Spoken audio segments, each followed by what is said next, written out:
প্রদীপ হয়ে থাকবো স্বামী তোমার ভাঙা ঘরে দুয়ে মিলে বাদে বসে গো মনের মতো করে গো মনের মতো করে প্রদীপ হয়ে থেকো স্বামী।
বেহুলা,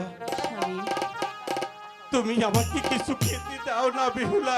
স্বামী তুমি কি বলছো? আমার যে বড্ড ক্ষুধা পেয়েছে বেহুলা, এই লোহার বাসর ঘরে আমাকে কিছু খেতে দাও।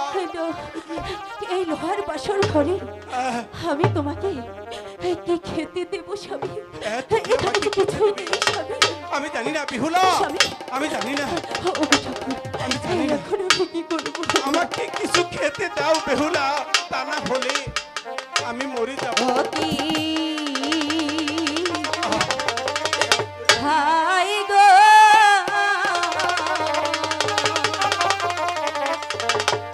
ওরে নাম শুই নাছি আমি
আমাকে কিছু খেতে দাও বেহুলা, অন্তত আমাকে তুমি একটু জল এনে দাও।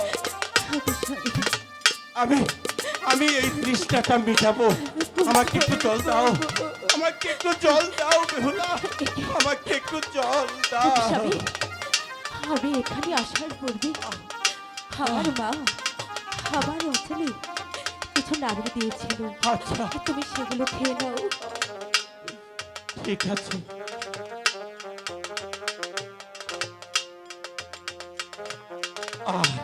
স্বামী, ওগো এখন তোমার কেমন লাগছে? বেহুলা, স্বামী, তুমি আমাকে কি খাওয়ালে বেহুলা? স্বামী, আমার যে ভালো লাগছে বেহুলা, স্বামী, হ্যাঁ আমার ভালো লাগছে। সত্যি সত্যি তুমি সতী নারী, অপূর্ব। তোমার নাম বেহুলা সুন্দরী, তুমি একটি সতী নারী। কিন্তু কিন্তু আমার একটি কথা রাখতে হবে বেহুলা। একটি কথা, হ্যাঁ। একটি কথা স্বামী। আজকে এই মধুরাত, ফুল সজ্জা বাসরাত্রি, আজকে আমার সাথে তোমার এক পলঙ্গে থাকতে হবে না বেহুলা। স্বামী, না, কেন ও কথা বলো না স্বামী। কেন? স্বামী, ওগো ঠাকুর, আমি আমি কেমন করে বোঝাবো? আমার শ্বশুরের কথা যে আমায় পালন করতেই হবে। আমি আমার স্বামীকে হারাতে চাই না ঠাকুর। স্বামী, মানে আমি বলছিলাম কি, এসো না আমরা গল্প করে আজকে রাতটা কাটিয়ে দিই। না, এ কি বলছো বেহুলা সুন্দরী? স্বামী, আজকে আমি যা বলবো তুমি তাই শুনবে, স্বামী। কিন্তু একটি কথা মনে একটি রেখো, কথা? আমার সাথে স্বামী। তোমার এক পলঙ্গে থাকতে না, হবে স্বামী। বেহুলা। আমি কখনোই পারবো না স্বামী। অবশ্যই থাকতে হবে আমি পারবো বেহুলা। না স্বামী। না না স্বামী, না। না না, তাহলে আমি জানবো বেহুলা সুন্দরী তুমি অসতী নারী। না স্বামী, না। আমি তোমার পায়ে পড়ছি স্বামী। হে ও কথা তুমি তাহলে আমার সাথে এক পলঙ্গে থাকবে? বলো বলো, তাহলে আমার সাথে এক পলঙ্গে থাকবে? না পারছি স্বামীর কথা রাখতে, না পারছি শ্বশুরের কথা, কিন্তু না, আমার কথা রাখতে হবে। স্বামী, তুমি জানতে চাও আমি কেন তোমার সাথে এক পালঙ্কে থাকতে পারবো না? বলো কিসের জন্য থাকবে না?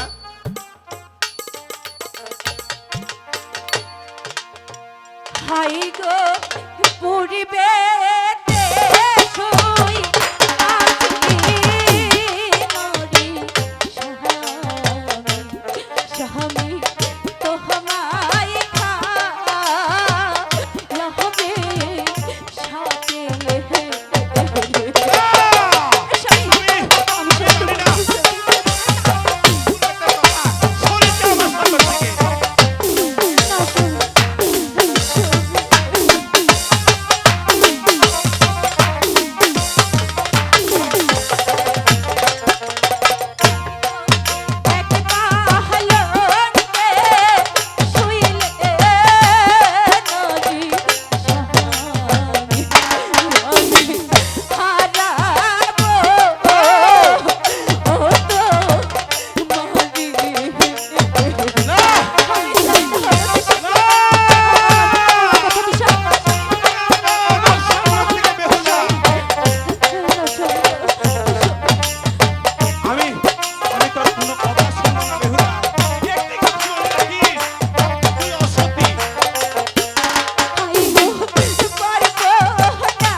চিরদিন আমাকে ভালোবাসবে বেহুলা, স্বামী, কিন্তু তার বিনিময় স্বামী, তুমি স্বামী, তুমি আমার কথা অমান্য করলে বেহুলা, না, স্বামী, না।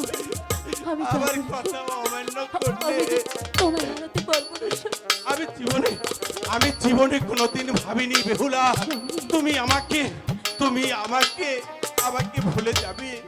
তুমি আমাকে ভালোবাসো না বেহুলা, তুমি আমি তো ভালোবাসো না? অনেক ভালোবাসি। তাহলে আমার সাথে এক কলঙ্কে থাকবে, বলো বলো তুমি এক কলঙ্কে থাকবে, স্বামী, বলো। ঠিক আছে স্বামী, আমি তোমার সাথে এক পালঙ্কে থাকতে পারি। আমার সাথে তুমি এক কলঙ্কে থাকবে, কিন্তু আমার শর্ত আছে কিসের শর্ত? স্বামী, আমি তোমার সাথে পাশা খেলতে চাই। পাশা? বলো, তুমি আমার সাথে পাশা খেলবে? আমি তোমার সাথে বাসা খেলবো। যদি আমায় একটা বারের জন্য হারাতে পারো, আচ্ছা, তাহলে আমি বেহুলা কথা দিচ্ছি, আমি তোমার সাথে স্বইচ্ছাই এক পালঙ্কে থাকবো। স্বামী, স্বামী, তুমি হাসছো কেন?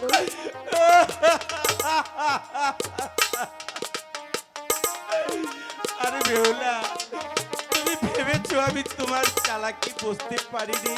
না স্বামী, আরে বাসা খেলতে খেলতে সারা রাতই কেটে যাবে, আর আমার সাথে এক পালঙ্কে থাকা লাগবে না, তাই তো? না স্বামী, শোনো স্বামী, আমি সারা রাত পাশা খেলবো না, তাহলে? আমি তো 3 চাল চালবো। আচ্ছা, হ্যাঁ স্বামী, তাই? হ্যাঁ, আমি যদি হারাতে পারি তাহলে আমি স্বেচ্ছায় তোমার সাথে এক পালঙ্কে থাকবো। আমার সাথে এক পালঙ্কে হ্যাঁ থাকবে? স্বামী, বেশ, আনো তাহলে তোমার বাসার গুটি, আমি তোমার সাথে পাশাই খেলবো। আনো আনো তুমি পাশার গুটি। এবার বেহুলা আমার সাথে কেমন করে ফাঁকি দে, আর ফাঁকি দিয়ে কেমন করে যাবে আমি একটু ও দেখবো। কি হাই গো,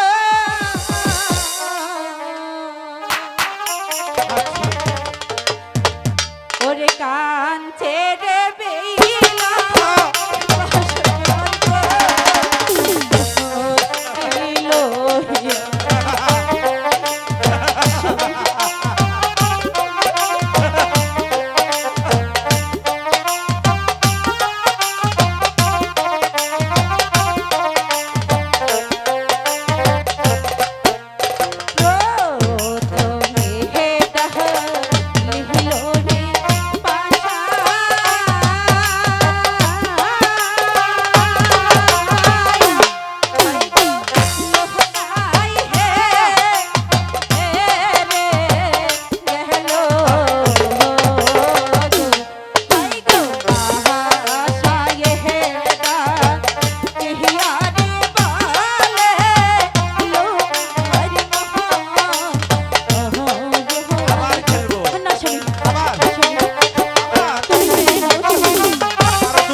এবার আমি তোমাকে হারিয়ে দিয়েছি, স্বামী, তুমি আমার সাথে কথা দিয়েছো বেহুলা, তোমার এই কথা কোনোদিন নড়চড় হবে না বেহুলা। এবার এসো, স্বামী, এবার এসো, আমি যখন কথা আমরা এক দিয়েছি, পালঙ্গে নিতে যাব। আমি তোমায় কথা দিয়েছিলাম স্বামী, তুমি তো আমায় হারিয়ে দিয়েছো। তাই চলো বেহুলা, ওগো ঠাকুর, তুমি আমার স্বামীর সহায় থেকে আমার স্মৃতির সিঁদুর মুছে দিয়ে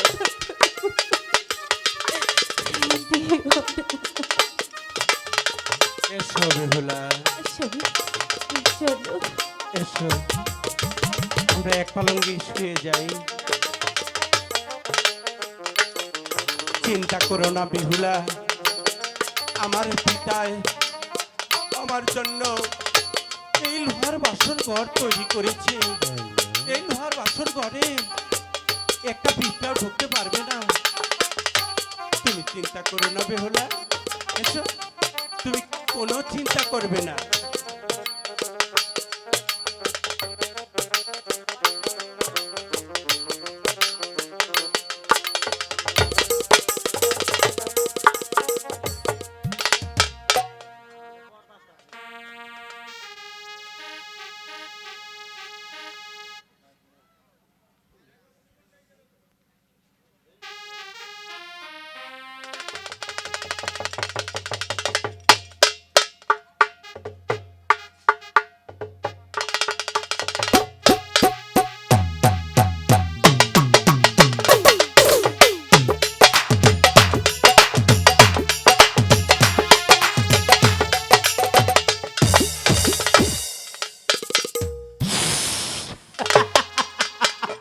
আজকে আমার সেই দিন এসেছে।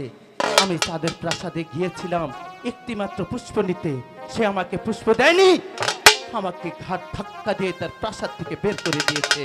তাই আমি ধ্যানের কন্যা ধ্যান যোগে জেনেছি ওই সাতালি পর্বত চাঁদ সদাগর গড়িয়েছে লোহার বাসরঘর, আর সে বাসরে ঘুমিয়ে আছে চাঁদের শেষ বংশধর। আমি তার পঞ্চাশটা কেড়ে নেব এখন, এখন আমার সুযোগ এসেছে। সম্মানিত সুধীবিন্দু, আসলে আমি কেন ওঠা জানেন? কারণ সরাসরি পদ্মায় এসেছে, মাঝে যায় দিচ্ছে দর্শন। আজু পন্থের মাঝে যায় কোন কর্ম করিল, বেজি আর হুঙ্গুলের নারাই সম্মুখে পড়ে গেল। কচু পাতায় থুয়া বিষ ওই নরাই ছাড়াইতে গেল। এইদিকে বেজি আর হুঙ্গুল আইসা ওই বিষ নয়ে গেল গা। ফিরে আইসা দেখে যে ওর বিষ নাই। তারপরের থেকে তোরা সাপের বিষ আছে। এই যে বিষ হারাইলো জীবনের তরে, ওই তোরা সাপের আর কোনোদিন বিষ নাই। তারপরে সাজিল সাপ, নামেতে টক্কর। টক্কর মানে নেঙ্গুরাতে ভর করিয়া যাচ্ছে চকপক চকপর চকপর। আগে মাছ হেরে গেলে পরে একটা পানা টান দিলে পরে 3টা 4টা করে তো মাইটা হাফ থাকছে, দেখেন নাই আপনারা? ওই মাইটা সাপ কিছু দূরে যাচ্ছে, সাপ শুধু গমন। আজু পন্থের মাঝে যাইয়া দিচ্ছে দর্শন।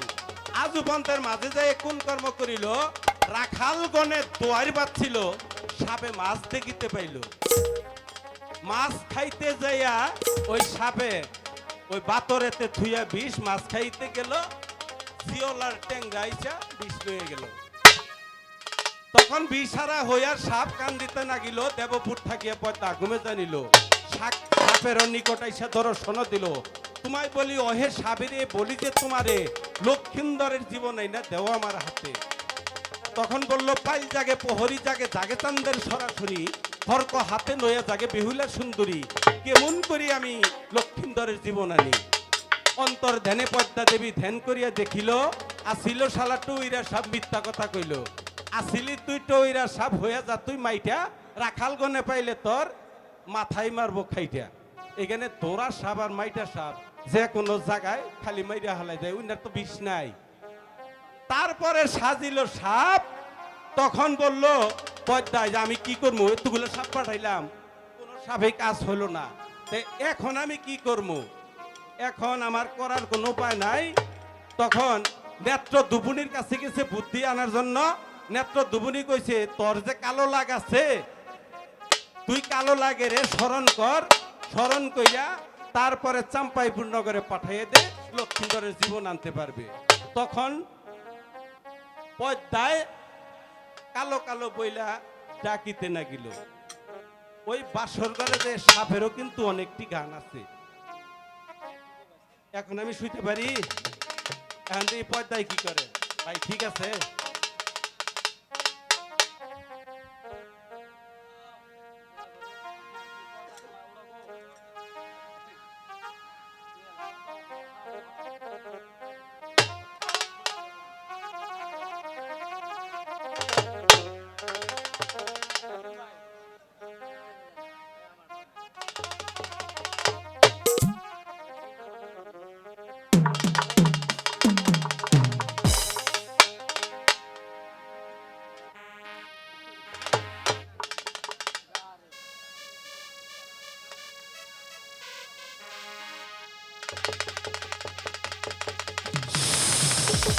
এখন আমার সেই কাজ করতে হবে।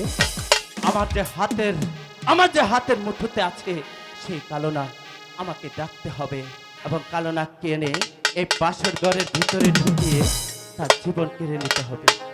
ওরে কালো কালো কইলা জীবন মোটায় ডাকিতে না।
আমি তোমাকে ডেকেছি একটি কারণে।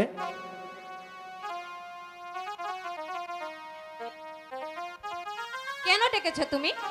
আমি দেখেছি জানো, ওই ওই চম্পাইপুর নগরের 4 সদাগরের সঙ্গে আমার আড়ি আছে, আর সেই আড়িতে তাদের বাসর ঘর বেঁধেছিল, আর সেই বাসর ঘরে তাদের শেষ বংশধর ঘুমিয়ে আছে। দেখতে পেরেছো তুমি? হ্যাঁ, আমি দেখতে পেরেছি। এই মুহূর্তে তোমাকে ওই ওই তাদের শেষ বংশধরের জীবন কেড়ে এনে আমার হাতে দিতে হবে। না না, আমি এটা পারবো না। এই কালো নাগ, তুমি যদি এই কাজটি করতে না পারো তাহলে তোমাকে গার গর্দনা আমি কেটে নেব। আচ্ছা ঠিক আছে, আমি তাই করতেছি। সাপে কানছে কানছে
পারলাম না।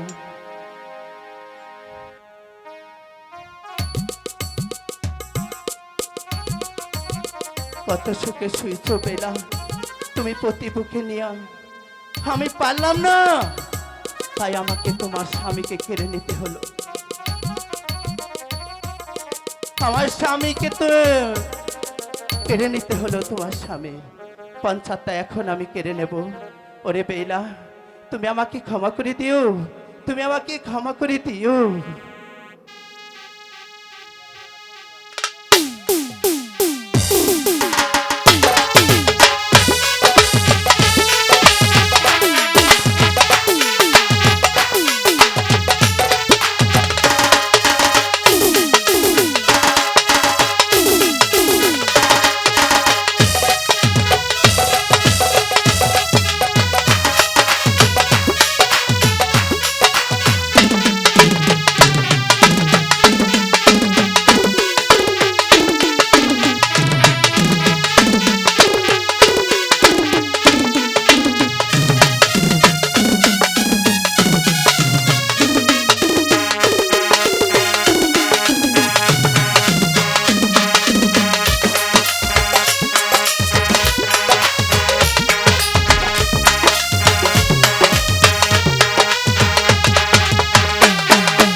আমাকে কিসের জন্য খবর দিয়ে চলে গেল?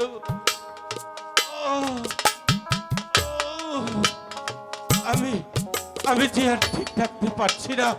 ওগো ওগো বেহুলা, তুমি জাগো বেহুলা, আমি আমি যে আর ঠিক থাকতে পারছি না বেহুলা।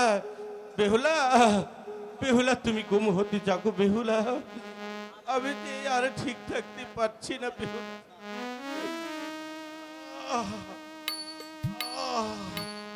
বেহুলা, আমি আমি যে তোমার সাথে কত কিছু করেছি বেহুলা, এই যে আমার সব অভিনয় বেহুলা, এই যে আমার মনের কথা না বেহুলা।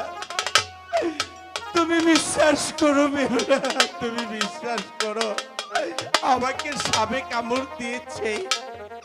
তুমি ঘুম হতে জাগো, ঘুম হতে জেগে তুমি একবার চেয়ে দেখো, তোমার স্বামী এই পৃথিবী ছেড়ে চলে যাচ্ছে। তুমি তুমি কথা বলো বেহুলা, তুমি কথা বলো।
স্বামী স্বামী কথা বলো কথা বলো কথা বলো স্বামী স্বামী একটু বলো